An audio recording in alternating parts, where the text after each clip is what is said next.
Bienvenidos, programa número 10 en un día especial porque hoy es miércoles 1 de diciembre, comenzamos un nuevo mes, venimos de un día de algarabía porque cuando juega la selección y gana es como que los argentinos estamos esperando esa excusa para desbordar de alguna forma algún festejo en el país. Y hace falta, la verdad, una alegría, pero también con la expectativa de seguir pasando de ronda. Seguir pasando, estamos en octavos de final. Eso está ocurriendo en el contexto mundial desde el punto de vista futbolístico. Ahora, ¿qué pasa con los factores urbanos, con los que nos afectan de manera directa o indirecta? Vamos a tener dos temas para desarrollar en el programa de hoy. Una que tiene que ver con la accesibilidad. Cómo generar una ciudad donde las personas con capacidades diferentes puedan transitar libremente. Donde podamos transitar en una ciudad amigable para todos. Uno de los temas. Y el otro vinculado con el agua. Agua potable. El 80% de la población del mundo tiene agua potable. Sin embargo, casi 1.900 millones de personas no tienen acceso al agua. Eso en el programa de hoy. Esto es Urbe y así nos presentamos.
Hace varios años, cuando hacía el programa con mi padre, con el arquitecto Acosta, conocí al arquitecto Salas.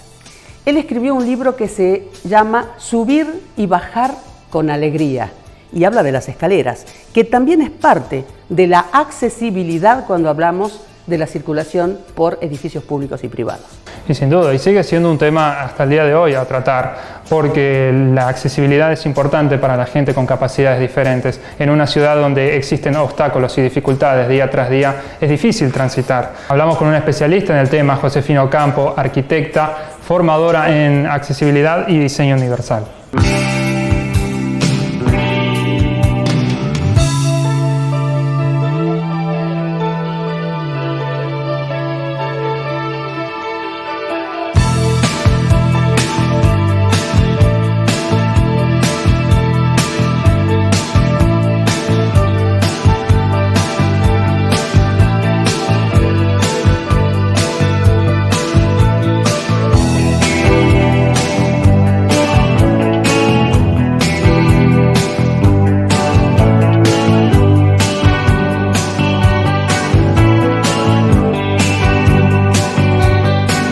¿Qué es lo que debe pasar? ¿Con qué me debo encontrar para que yo, como transeúnte, me encuentre en una ciudad sustentable? Bueno, básicamente las ciudades son espacios urbanos comunes a todos los ciudadanos. Por lo tanto, toda la diversidad humana tiene el derecho de poder acceder a las ciudades y circularla. Cuando una ciudad ofrece esta accesibilidad, esta facilidad en la circulación, el ciudadano se siente cómodo, seguro. Y cuando ocurre lo contrario es justamente los obstáculos. Por eso creo que las ciudades básicamente son espacios comunes en donde la accesibilidad debe estar presente de manera superlativa. La rotura de veredas, cuando estacionan autos en lugares donde no se debe, cuando estacionas una bicicleta, una moto, cuando el árbol ha roto la vereda con sus raíces y ha producido un elemento que es un obstáculo en realidad, o cuando, por ejemplo, sacas a pasear tu perrito y ese perrito ensució la vereda, esa suciedad del perro también genera un obstáculo. Por lo tanto, te das cuenta que no solo es responsabilidad del dueño de la vereda, sino de todos los ciudadanos.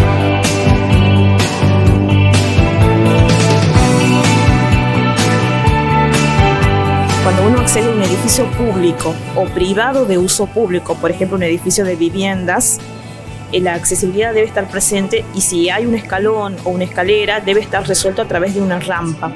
Si el edificio ya está construido y no se hizo la rampa, probablemente el lugar que tengamos disponible no sea el apropiado. Entonces se propone un medio mecánico, una plataforma salvaalturas. En cuanto a las personas no videntes o de baja visión, ¿tiene que ver con esos mismos obstáculos que estamos hablando o son otros además? En realidad se agregan obstáculos, porque una persona ciega o de baja visión, además, lo percibe al espacio a través del audio o olfativamente, o sea, es otra la percepción que tiene del espacio. Por ejemplo, una persona ciega que transite por el microcentro seguramente va a tener escalones que no los va a percibir, veredas rotas, lo mismo que la persona con discapacidad motriz, pero además se suma el espacio aéreo. Una persona que camina y de pronto hay un toldo que está colgando, un cartel bajo, un banderín, algo que cuelgue, se lo lleva por delante con su cara, con su rostro. Entonces, por eso proponemos que el espacio es como que vos te imaginas un rectángulo que tiene 2 metros de altura y 1,20 metros de ancho, y ese sería el espacio aéreo disponible para que esté libre de obstáculos.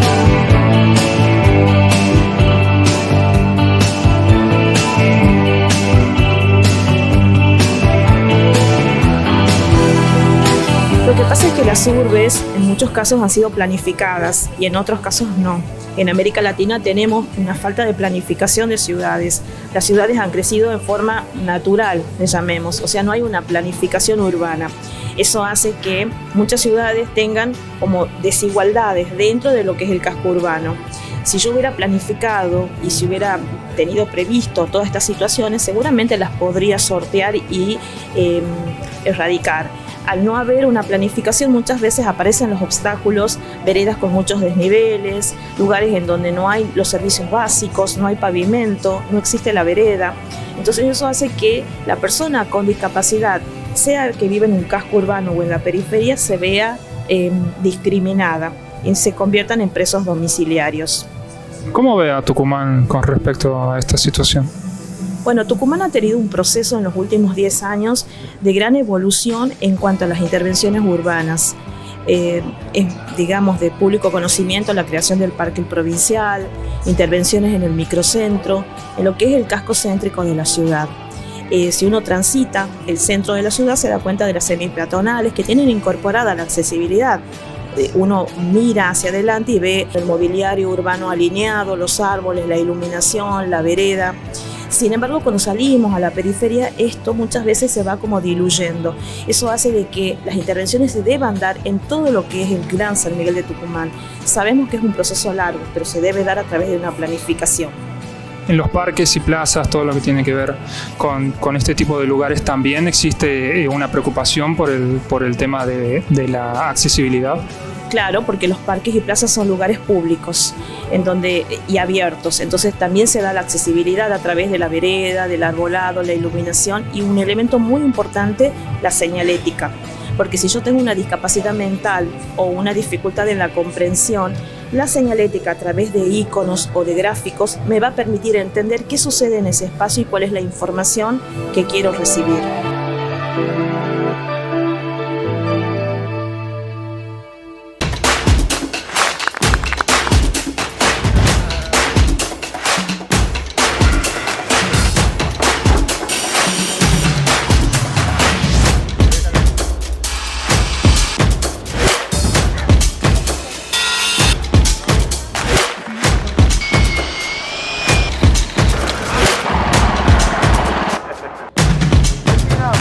Gracias.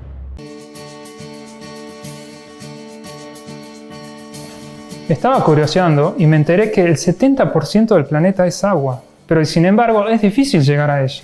¿Sabes por qué, Edu? Porque de ese 70% de agua, solo el 2,5% es agua dulce. De eso, solo el 0,3% es factible de que el hombre pueda acceder a ese poco de agua dulce. Y de esa accesibilidad al agua dulce, solo el 1% es de uso humano.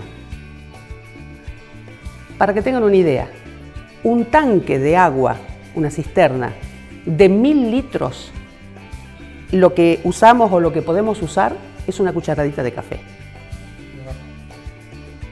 De eso hemos hablado en este momento aciago, que vive el planeta, con Carlos Llobelina, agrimensor, subsecretario de Recursos Hídricos de Tucumán.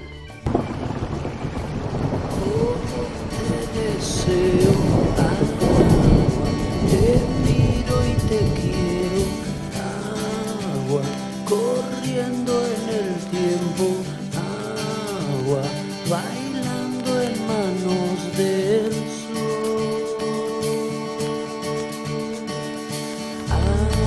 agua sal de mi canilla, quiero que me hagas cosquillas. Toda la historia de la humanidad ha estado basada en gestionar las formas, digamos, del uso y las fuentes de uso, a partir de la conformación de estados, y que el Estado, por una cuestión de sanidad, se encarga del recurso hídrico, planifica el uso a los efectos de tener no solamente agua, sino saneamiento. O sea, el agua potable en la ciudad está vinculada también al saneamiento. Muchas veces uno que ha nacido en una ciudad organizada con agua corriente y con sistemas de recolección de cloaca, no se imaginan las ciudades como eran antes. El no tener agua en condiciones de consumo humano implica enfermedades, y esas enfermedades, como otras situaciones que se producen en las ciudades, hacen de que la vida urbana sea complicada si es que no hay saneamiento. Hoy uno está acostumbrado a vivir en una ciudad que funciona con sistemas de agua y de recolección de los efluentes familiares, domésticos, pero eso no ocurrió en toda la historia de la humanidad. Esto es de los últimos 100 años, 120 años, 150 años.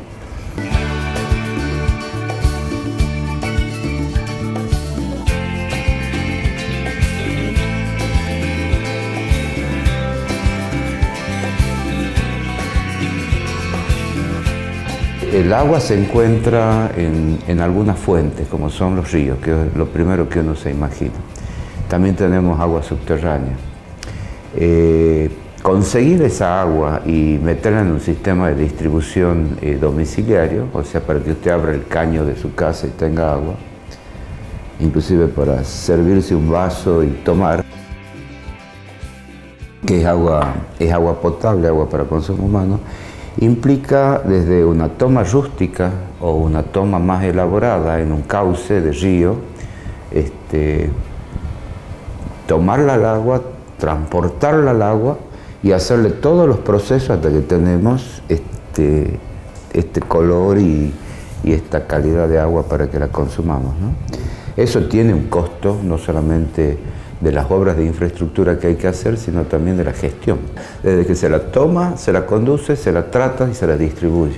Y se mantiene en todo el sistema, que es muy complejo. Y muchas de las partes que uno está acostumbrado a abrir un caño y tener agua están ocultas, están subterráneas. O sea, uno no tiene idea cabal de la magnitud de la infraestructura que hay para distribuir agua para consumo humano en las ciudades, y también de la otra infraestructura que viene a consecuencia, que es para recoger las aguas negras y las grises y llevar la planta de tratamiento para mejorar su calidad, ya que están altamente contaminadas, sobre todo por bacterias, y devolverlas a los cursos naturales, ¿no? ¿Sigue siendo una de las cuencas acuíferas más importantes de América? Bueno, si usted ve un mapa de la República Argentina, lo que es el NOA es todo un territorio muy vasto, seco, o es árido, semiárido, con regímenes de precipitación que oscilan entre los 400 y 800 milímetros. Salvo Tucumán, que tiene una pared muy grande que se llama el Nevado de la Conquija, que frenan los vientos con humedad y precipitan en este territorio muy pequeño. La provincia de Tucumán tiene 22.000 kilómetros cuadrados, pero la pared esa solamente provee de agua lo que es el pedemonte y la llanura deprimida, que va oscilando, digamos, va variando la precipitación entre los 600 milímetros en la zona este de la provincia de Tucumán hasta los 2.200, 2.500 en la zona como la cuenca del río Medina, que es uno de los lugares de mayor precipitación de la República Argentina, junto con la zona del Iguazú y con la zona de Bariloche. No hay otro lugar que precipite en la Argentina esa cantidad de milímetros por año, promedios, ¿no? Y eso, no sé si es tan bueno el tener conocimiento por parte de la sociedad, porque es como que hacemos la plancha cuando... Sí, ¿no? Sí, es como que es un recurso infinito y en realidad es un recurso finito. Sí. Y si uno tiene la riqueza que tiene en Tucumán, porque es que hay una historia de gestión del agua.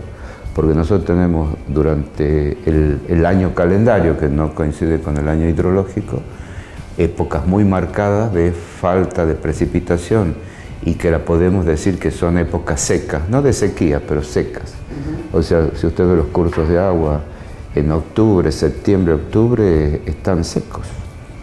Y eso porque la cuenca no está entregando agua superficial, eso no quiere decir que abajo no exista el recurso hídrico, pero los excedentes que los bosques casualmente capturan y gestionan de una forma natural, los van entregando durante el año y abastecen los cursos de agua. En la época de falta de precipitaciones, básicamente agosto, septiembre, octubre, por ahí se extiende a noviembre como este año y posiblemente a diciembre como el año pasado, tenemos muy bajo nivel de recursos hídricos, nivel de superficie.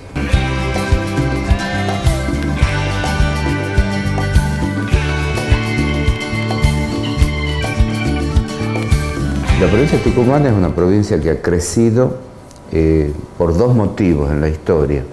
Uno, porque era un punto en el camino que había entre el Alto Perú y Buenos Aires, ¿sí? Y este era un punto de transición entre un transporte básicamente de carretas tiradas por bueyes, a cambiar el sistema de transporte a mulares y sillares para atravesar la montaña.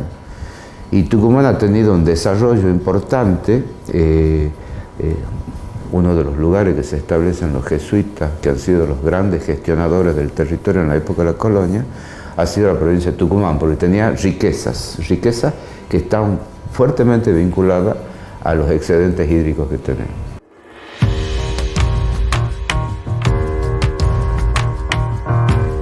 Pero en la época de los jesuitas, Tucumán era productor de servicios y de recursos. Desde que se fundó la ciudad de Tucumán, que la traen de la zona de Ibatín, que era una zona con muchísimos recursos hídricos, pero con vectores como el mosquito que transmitía la fiebre amarilla, lo traen y el paludismo, lo traen a esta nueva fundación, pero esta nueva fundación que tenía el río Salí cercano, lo tenía a través de un sistema de barranca y la gestión del agua para la ciudad era muy compleja. Se la hacía a través de acequias con tomas muy alejadas. Y la conducción de agua a través de las acequias es un problema, porque no solamente se colmata por decantación de sólidos, o sea, los barros que transporta el agua en las épocas de lluvia, sino que aparte hay mucha vegetación y suciedad que se genera, entonces la gestión del agua para San Miguel de Tucumán ha sido complicada. Entonces desde un primer momento se ha tratado de buscar sistemas alternativos de toma fija y de conducciones que sean lo menos complicadas de mantener y lo más limpias posible en su conducción. Y bueno, a fines del siglo XIX, en la época del gobierno de Arauz y Lucas Córdoba, que muere rápidamente Arauz y Lucas Córdoba se queda y después gana de nuevo la elección. Son dos gobiernos que gestionan las primeras obras importantes de agua para consumo humano, o agua corriente, como se llamaba en esa época. Y ha sido básicamente la construcción de la planta de tratamiento que está en Villa Muñecas, que era una localidad alejada, pero que tenía una topografía elevada con respecto a la ciudad, que todavía existe esa planta, y lo que ha sido el Cadillal en su primer proyecto, que bueno, tiene un fracaso, hay un segundo proyecto de agua y energía que también tiene un fracaso, hasta el tercero que conocemos, que es el que construye Helsi, en base también a un proyecto de agua y energía, y que se soluciona el tema de tener una represa, o sea, una reserva que permita gestionar en las épocas de sequía un agua en volúmenes que la industria, la agricultura o la ciudad demandan para los consumos.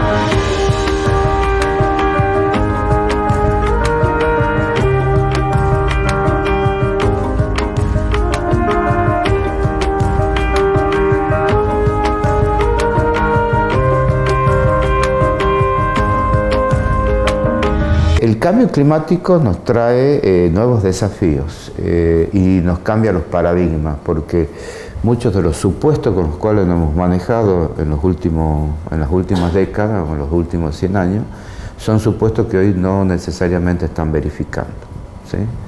Entonces, el cambio climático, algo que nos está poniendo en el tapete, lo que estamos llamando variabilidad meteorológica. Y eso sí lo estamos notando y está dentro de la escala temporal del ser humano poderla observar. Y el año pasado hemos tenido, a pesar de que ha sido seco, la gente que vive en la ciudad, sobre todo en San Miguel de Tucumán, no ha sentido la sequía como tal, porque ha tenido 3 inundaciones. Una en diciembre, una en enero y una en febrero. Sin embargo, la cuenca, la cantidad de lluvia caída, a lo mejor si uno ve los promedios mensuales y los compara con promedios anuales, dice, bueno, no ha llovido tampoco, pero sí ha llovido intensamente en pocas horas y no con una distribución normal a lo largo de los 30 días. Porque cuando llueve intensamente en pocas horas, prácticamente todo el agua que precipita, o un gran porcentaje, un porcentaje importante, no se lo puede utilizar porque rápidamente escurre, ¿sí? Entonces va a los cauces y los cauces los entregan cuencas abajo.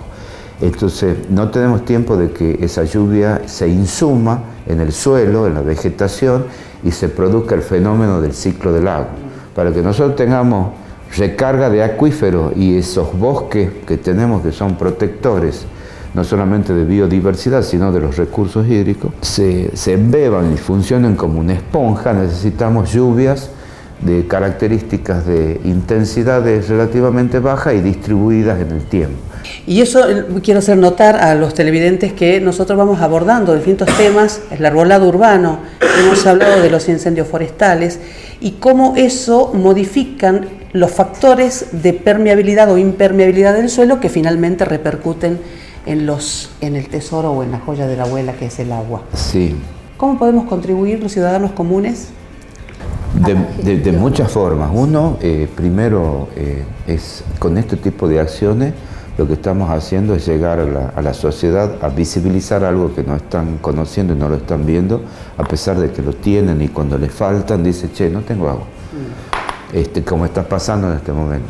Los embalses nuestros en Tucumán, en casi todo el país, y si uno ve lo que está pasando en España, está pasando lo mismo, los tenemos muy bajos comparado con los niveles históricos. O sea, nos está faltando agua disponible almacenada.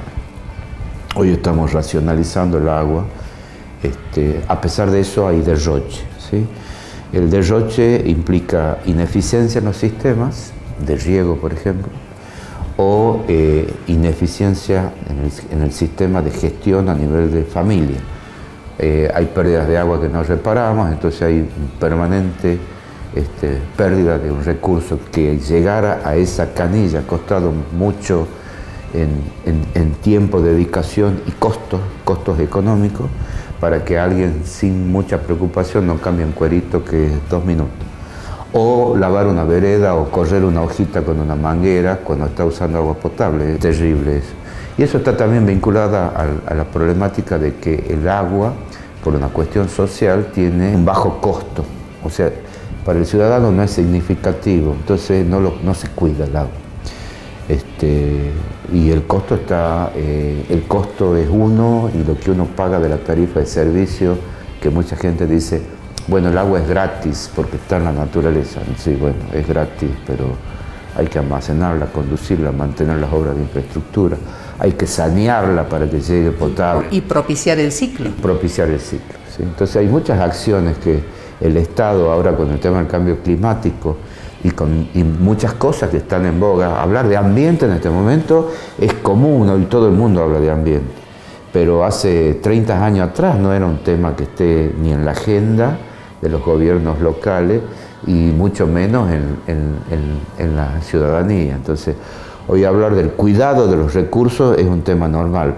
No siempre el ciudadano que expresa el problema del ambiente y del cuidado del ambiente hace lo propio o lo mínimo que debería hacer en su casa o en su sistema de gestión. Y es importante educar, digamos, para conocer lo que realmente tenemos y lo que cuesta tenerlo y mantenerlo. Y cuando nos falta, de repente a lo mejor yo tengo un menor caudal de agua en mi casa, pero hay gente que seguramente hace una semana o dos que está sin agua en su casa. O sea, los que están en la cola de los sistemas o los que están con diferencia de niveles topográficos hacen de que tengan problemas hoy de que no tienen agua disponible.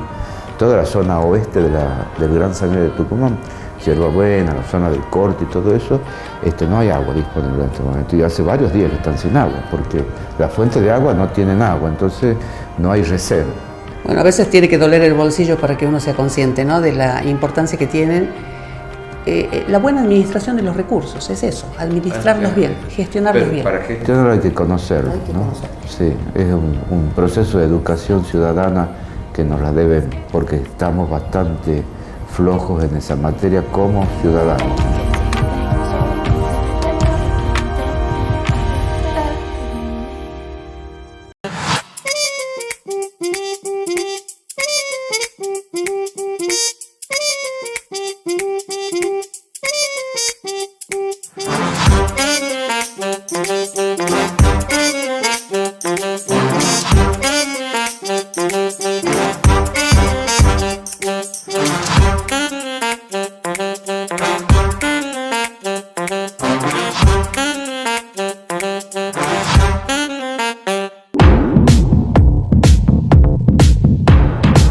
Llegamos al final del programa, espero lo hayan disfrutado y espero que a partir de hoy, cuando tengan abierta la canilla de agua, piensen en todo el dinero que se va a la cloaca, si es que usted la deja correr. ¿Qué tenemos para el próximo programa? Para el próximo programa hablamos de sismos. Las posibilidades de sismo en Tucumán existen. Sí. Estamos en el tercer lugar entre las regiones con más probabilidad. ¿Estamos preparados? Lo veremos también en el próximo programa. Y algo que quedó pendiente en este programa que lo habíamos anunciado es la actividad que se desarrolla en el Colegio de Arquitectos de Tucumán, en este caso relacionado con la mediación, los conflictos que están vinculados con lo constructivo. Todo eso en el próximo programa, ya lo sabe, por la pantalla de América Tucumán, sábados a las 13:30 es la cita. ¿Vas a venir? Por supuesto. Listo, vamos a hacer varios.